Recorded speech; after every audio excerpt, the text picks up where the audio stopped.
Cos museum part 2 video தான் இந்த video. இதில் வந்து பார்த்திங்கன்னா இரட்டை தேங்காயை பற்றி மெயினாக வந்து நம்ம பார்க்க போகிறோம். இது வந்து காட்டெருமை. இந்த காட்டெருமை வந்து பார்த்திங்கன்னா மைசூரை ஆண்ட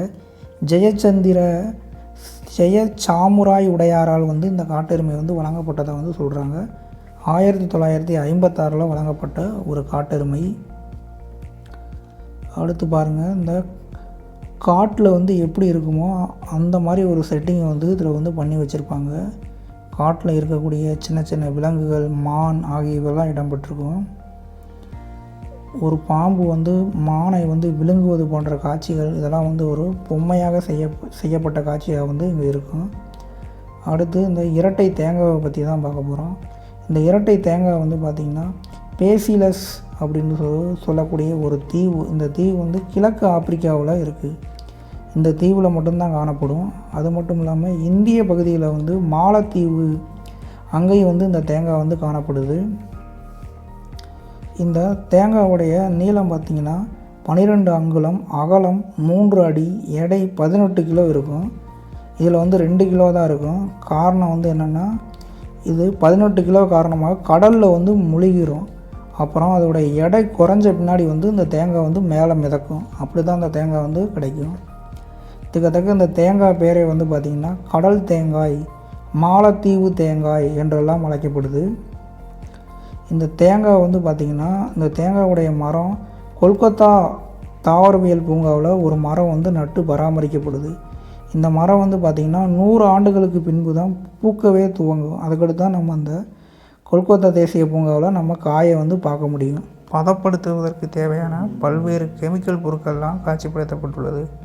அதனுடைய சைடில் வந்து பாருங்கள், பல்வேறு மரங்கள், அந்த மரங்களுடைய பீஸு, டைப் ஆஃப் மரங்களுடைய சின்ன சின்ன பீஸு மற்றும் பெரிய மரப்பலகைகள்லாம் வைக்கப்பட்டுள்ளது.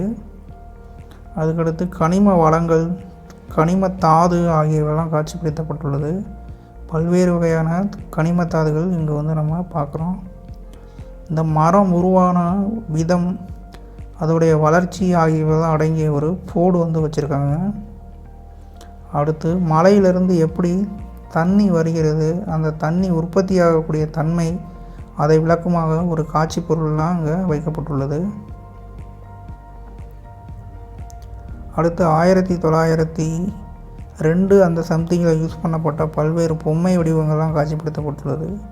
பழங்குடியினருடைய கைவினை பொருட்கள், மரப்பொருட்கள், பழங்குடியினருடைய தொப்பி வகைகள், பல்வேறு பொம்மை வகைகள் ஆகியவைதான் இங்கே வந்து பார்த்திங்கன்னா காட்சிப்படுத்தப்பட்டுள்ளது. அடுத்து பழங்குடியினர் பயன்படுத்திய நகை ஆபரணங்கள்லாம் காட்சிப்படுத்தப்பட்டுள்ளது. சங்கு வளையல்கள், கார்னோலிக் மணிக்கற்கள், கருப்பு சிவப்பு வகையான மாணிக்க கற்கள் கொண்ட கார்னோலிக் கல் வகைகள் ஆகியவைதான் இங்கே வந்து காட்சிப்படுத்தப்பட்டுள்ளது. டிஃப்ரெண்ட் டைப் ஆஃப் ஆபரணங்களும் இங்கே காட்சிப்படுத்தப்பட்டுள்ளது. வேட்டைக்கு பயன்படுத்தக்கூடிய பல்வேறு வகையான துப்பாக்கிகள் ஆகியவற்றெல்லாம் நம்ம பார்க்குறோம். அப்புறம் போருக்கு யூஸ் பண்ணக்கூடிய துப்பாக்கிகள், போர் கவச உடைகள் ஆகியவற்றெல்லாம் இங்கு காட்சிப்படுத்தப்பட்டுள்ளது. காட்டின் போது வேட்டையாடக்கூடிய, பழங்குடியினர் வேட்டையாடக்கூடிய வில் வகைகள், அம்பு வகைகள்லாம் இங்கே வைத்திருக்காங்க. பல்வேறு வகையான அருவாக்கள், காடுகளில் காட்டுப்பகுதியை சீரமைப்பதற்கு தேவையான கத்தி வகைகள் ஆகியவைதான் இங்கு இருக்குது. மற்றும் கோடாரி வகைகள், கல் கோடாரி, இரும்பு வகையான கோடாரிகள், பல்வேறு இரும்பு வகையான கோடாரிகள்லாம் இங்கு காட்சிப்படுத்தப்பட்டுள்ளது. நம்ம அடுத்து நெக்ஸ்ட்டு வந்து இந்த அரக்கு பூச்சியை பற்றி பார்க்க போகிறோம். இந்த அரக்கு பூச்சி வந்து அரக்கு பூச்சியிலிருந்து அரக்கு என்ற பொருள் வந்து எடுக்கப்படுது. இந்த அரக்கு வந்து பார்த்திங்கன்னா பல்வேறு பயன்பாடுகளை கொண்டது. நகைச்சாயங்கள் உருவாக்க முத்திரை அரக்கு அப்படின்வாங்க. முத்திரையின் போது இடப்படக்கூடிய அரக்கு, இசை கருவிகளை வந்து செய்வதற்கு தேவையான அரக்கு. அது மட்டும் இல்லாமல் இந்த அரக்கு வந்து பார்த்திங்கன்னா மின் தடை சாதனங்கள் மேல் பூச்சாகவும் இந்த அரக்கு வந்து பயன்படுது. இந்த அரக்கு வந்து பார்த்திங்கன்னா நீரிலையும் எண்ணெயிலையும் கரையாது. இதனால் பல்வேறு பயன்பாட்டுகளுக்கு பயன்படுத்தப்படுது. அது மட்டும் இல்லாமல் ஒட்டும் தன்மை, நீளும் தன்மை ஆகியவெல்லாம் இருக்குது. இதில் பார்த்திங்கன்னா வெள்ளை அரக்கு, பட்டு அரக்கு, பங்கி அரக்கு என பல்வேறு வகையான அரக்குகள் வந்து இருக்குது. இந்த அரக்கு வந்து பல்வேறு ப்ராசஸ் பண்ணி தான் நமக்கு வந்து கிடைக்குது. இந்த அரக்கு பூச்சி வந்து பார்த்திங்கன்னா பெண் பூச்சியிலிருந்து தான் இந்த அரக்கு என்ற ஒரு வகையான திரவம் வந்து சுரக்கும். இந்த அரக்கு பூச்சி வந்து பார்த்திங்கன்னா தாவரத்துடைய சாரை குடித்து வளரக்கூடிய தன்மை உடையது. அடுத்து பாருங்கள், காட்டில் இருக்கக்கூடிய வீடு வகைகள், யானைகளுக்கு, பழங்குடியினர் வீடு வகைகள் ஆகிய வீட்டு வகைகள்லாம் இங்கே வந்து காட்சிப்படுத்தப்பட்டுள்ளது. அடுத்து நெக்ஸ்ட்டு வந்து பெல்லி என்ற ஒரு மீனை வந்து பார்க்க போகிறோம். இந்த பெல்லின்ற மீன் வந்து பார்த்திங்கன்னா ஆற்றில் மட்டுமே காணக்கூடிய ஒரு மீன். இந்த மீன் பார்த்திங்கன்னா மோயாறு அல்லது மாயாறு அப்படின்ட்டு நீலகிரி மாவட்டத்தில் உற்பத்தி ஆகக்கூடிய ஆறிலிருந்து எடுக்கப்பட்ட மீன் தான் இந்த பெல்லி மீன். இந்த பெல்லி மீனுடைய ஸ்பெஷல் என்னென்னா, ஆற்று மீன்கள்லேயே அதிக எடை கொண்ட ஒரு மீன் தான் இந்த பெல்லி மீன். அடுத்து பாருங்கள், பல்வேறு வகையான தாதுக்களை நம்ம பார்க்குறோம்.